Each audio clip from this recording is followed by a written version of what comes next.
Everyone, and welcome to Book Critiques with Cait. I'm your host, Caitlin.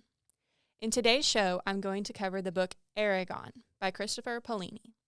I'll begin with a brief overview of the most prominent characters and give a shortened version of the book's plot.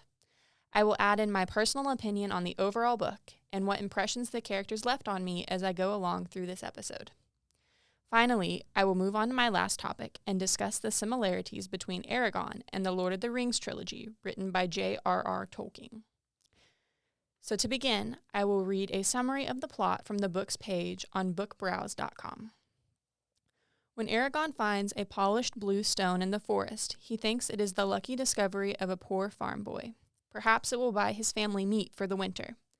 But when the stone brings a dragon hatchling, Eragon realizes he has stumbled upon a legacy nearly as old as the Empire itself. Overnight, his simple life is shattered, and he is thrust into a perilous new world of destiny, magic, and power. With only an ancient sword and the advice of an old storyteller for guidance, Eragon and the fledgling dragon must navigate the dangerous terrain and the dark enemies of an empire ruled by a king whose evil knows no bounds. Can Eragon take up the mantle of the legendary dragon riders? The fate of the Empire may rest in his hands.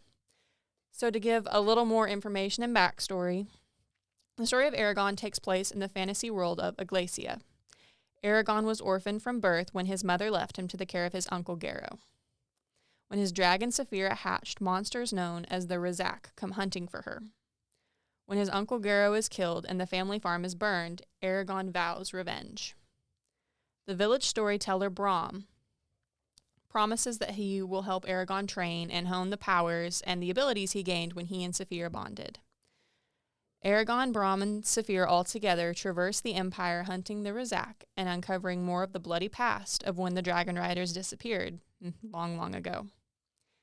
This was my first real taste of high fantasy, and I was hooked from the beginning when I first read this story. I've read all 4 books in the Inheritance cycle many times, and I never get bored with the storyline.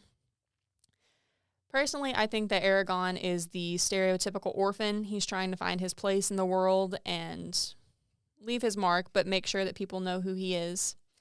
I enjoyed getting to learn about the legend and the history of the Dragon Riders with him because throughout each book, he's learning more and more and more about who he is supposed to be as a Dragon Rider and how he accepts the decisions before him. So, when researching some reviews for Eragon, many people found that the story of the Lord of the Rings and Eragon to be too similar for their taste. Personally, I never considered the two, since I read Lord of the Rings after Eragon, but I do see why they point out the similarities. So one reviewer, who was called JL on Goodreads.com, said Lord of the Rings' main character's name is Aragorn. Well, Aragorn and Eragon sound really, really similar. In The Lord of the Rings, Aragorn's love interest is Arwen, who is the daughter of an elf king, and Eragon's love interest is Arya, also a daughter of the elf king. In Lord of the Rings, the bad flying things are called ring wraiths, and the bad flying things in Eragon are called the Razak. And finally, what this person said was, there's a big fight in the troll dungeons in both stories. He continued to say, I think it's sufficient to say, after reading Eragon, I classified it as Lord of the Rings with a dragon. This is definitely not worth anyone's time unless you want to amuse yourself by noting how similar there are between the two trilogies. I don't really agree with that, but one review that I did agree with was from James Trevino on Goodreads.com. He said, dragons and elves and more dragons. A lot of people faulted Paolini for trying to copy Tolkien, but the truth is their styles are nothing alike. Tolkien is much more poetic and his writing more archaic. Paolini is a much more straightforward fantasy guy, and that's not a bad thing. I really enjoyed this book, and the series overall ranks as one of my all-time favorites. Why? Because it's so well written. Seriously, the description and characters and everything, and it's fascinating, really. So in my personal opinion, I think Eragon is more suited for younger audiences, and Lord of the Rings is for someone who can keep up with a little bit more detail and a somewhat slower plot. I would have never compared the two, however, before I started researching for this review.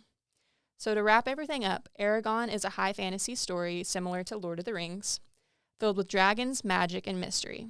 Eragon keeps the reader captivated through the entire series.